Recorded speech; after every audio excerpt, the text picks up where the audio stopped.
It was junior American literature. And I was a junior, and I was an American Lit, and I was about to have a teacher by the name of Dr. T for the first time in my life. I had a passion for youth, I had a passion for writing, and I knew that I wanted to do well in here. But that year, all I heard were things like, nothing good comes from White Center, Washington. You guys just aren't very good, are you? Ben, you're not good at writing, are you? Until one day, I walked in, and Dr. T was across the room, sitting on a stool. He looked at me, and he said, "Hey, Ibale, looks like they're having problems in the Philippines again." And I said, "Oh, yeah, President Marcos. Yeah, he's a very corrupt president." He looked at me. He said, "Why don't you go back there where you belong?" As he continued to read, I looked to my left, and Jolanda Simpson said, "Oh, man, he just smoked you." I looked at Choi Yoon on my right and said, "Did you hear that?" He goes, "Yeah, man, you just got dogged." And I could have walked away enraged and exploded, but all I can think of was Mrs. Henderson, my fifth grade teacher, who said, "You can write. I believe in you. You can become a teacher someday, and you better write a book." So I'm working on that book today.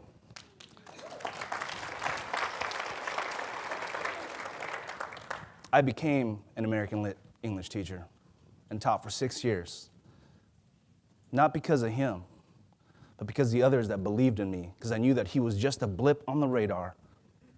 But if he was the 10th teacher that told me that, if he was the 100th person that looked past me and didn't see me in my culture, I'm not sure if I'd be here today. So now I study and present material on what it means to connect with a student culturally. So I want to bring in somebody that's connected to us culturally, and by the name of Tupac Shakur, where he says, "You see, you wouldn't ask why that rose that grew from the concrete had damaged petals. On the contrary, we would all celebrate its tenacity. We would all love its will to reach the sun. Well, we are the roses. This is the concrete, and these are my damaged petals." Our system of education identifies damage and intervenes, creates interventions based on tasks. But I can tell you, we've created the perfect system for educators who are in that system to look at damage, to see damage and not see tenacity, to see risk but not see hope. So we need to change that. So when you consider what causes our educators to think about students as at risk, part of it is our own institution. And so we always face those challenges before we go into culture and connection. So when you think about, if you share this with your staff, think about what they would say. Attendance. They would say it was the family's fault. They would say that it's the time, it's the curriculum, it's the testing. I'm overwhelmed, my workload, I can barely spend time with my family, and on and on and on. And that is the reality of what we face today. So when you consider how that impacts our staff, no wonder why in a recent study about teacher mindfulness, that this horrifying fact came to fruition, that 50% of our educators believe this, and that says that roughly half of teachers agree with this statement. The stress and disappointments involved in teaching at this school are not worth it. That's reality. And we have to change our systems so that there are no excuses, that all kids are capable of success, no exceptions, because we've created a system that has created this belief statement.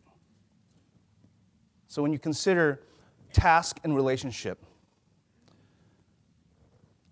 we all focus on tasks because that is the primary factor of most leaders and most organizations. They have tasks. And we sit there, we have our lesson plans, we have all these things, we have the curriculum, we have the testing, we even have dates on every single test for the remainder of the year before we even have dates of when will we really know our child.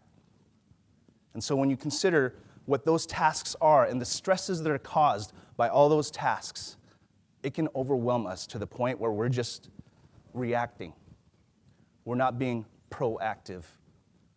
Because there's a whole nother side to that, and that is relationship. Those are two types of leaderships in leadership theory, our task and relationship. And our imbalance right now in public education, talk to any educator, talk to any administrator, they will give you a list of tasks, and down here are the relationships, unless you've decided to intentionally change your culture. So I'm going to help you take a look at that, because we talked about relationship and task.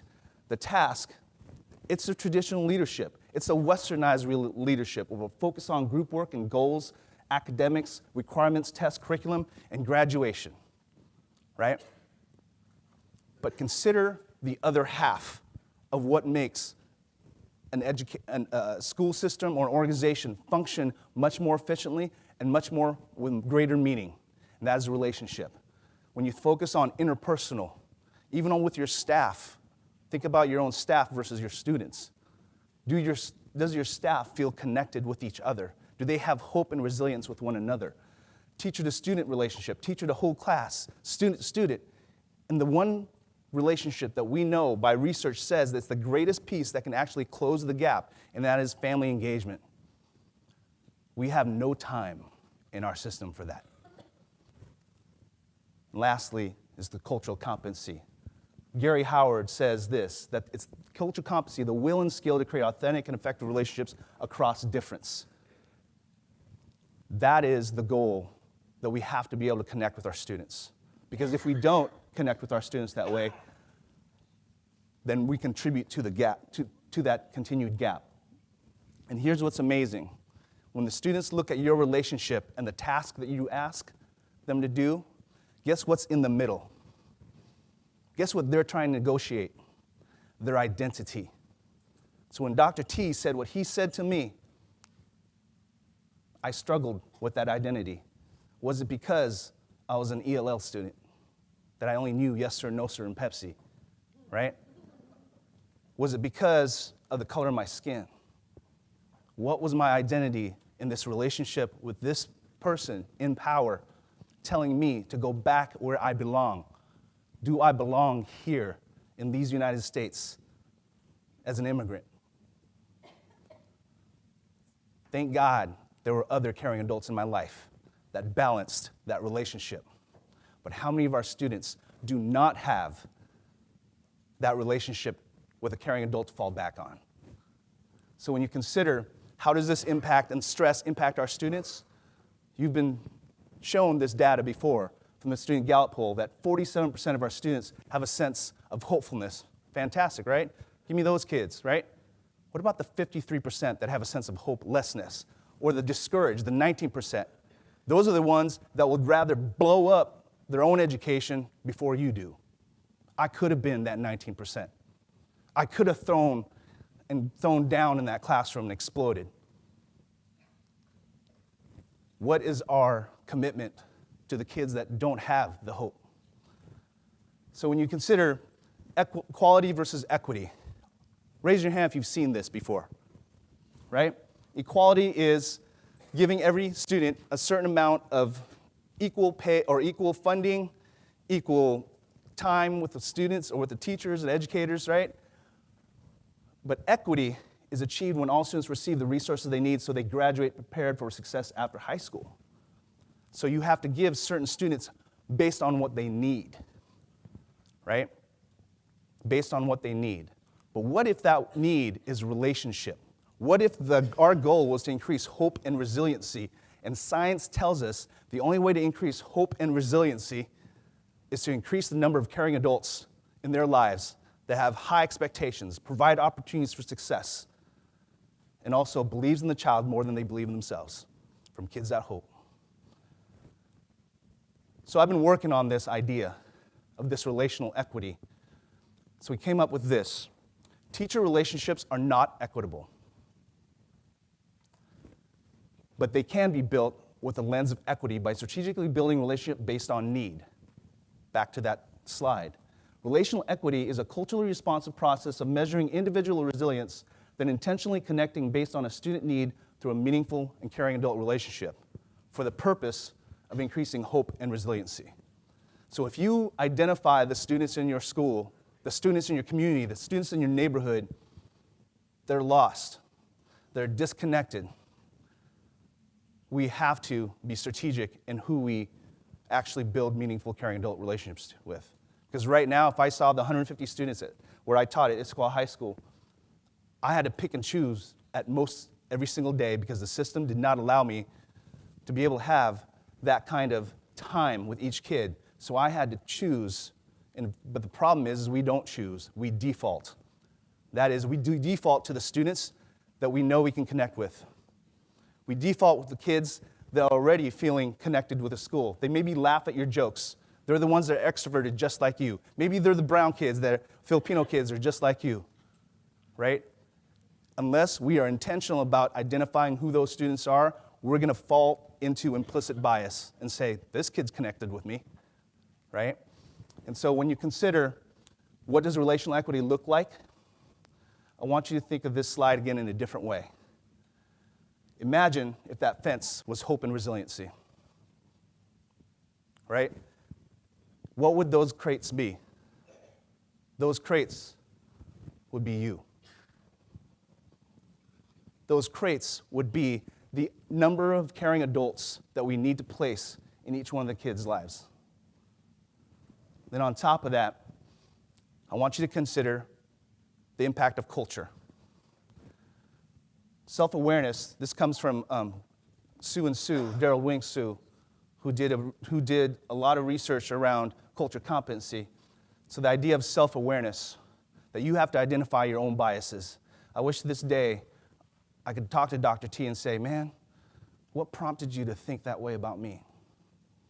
What experiences did you have that you saw me and you saw somebody that you didn't believe in? So go through culture competency training. Leaders, think relationally and place these relational strategies into your schools. So when you consider self-awareness, think about your staff and how you can create self-awareness for your staff through cultural competency training.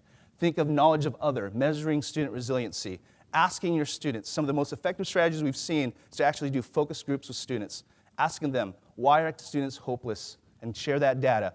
And we give them hope cards. And then we share those hope cards with the rest of the staff. They're not listening to Davos. They're listening to Davos's data. They're listening to student data that tells them, I don't feel connected at this school, right? So increasing your knowledge of other community focus groups, student focus groups, then skill. Intentionally build a meaningful, caring adult relationship. That's a skill. It's not automatic. How do we coach that up to be able to connect with all kids and not just your default kids? Then lastly, advocacy, empowering student and community voice. Because once you are self-aware and you understand that, you know what, I'm part of that 82% of our teachers who are white, female, middle class. And I'm aware, I'm self-aware, I understand how they see me. It's not right, wrong, or indifferent, but I want to teach, I want to be here, so I want to connect. So therefore, I'm going to increase my understanding of myself. I'm going to increase my knowledge of this community by visiting the different community-based organizations, by walking around and embracing what is here. Then lastly, I'm going to increase my skill, whether it's PBIS, whether it's Love and Logic, or whatever it is, culturally responsive classroom management training.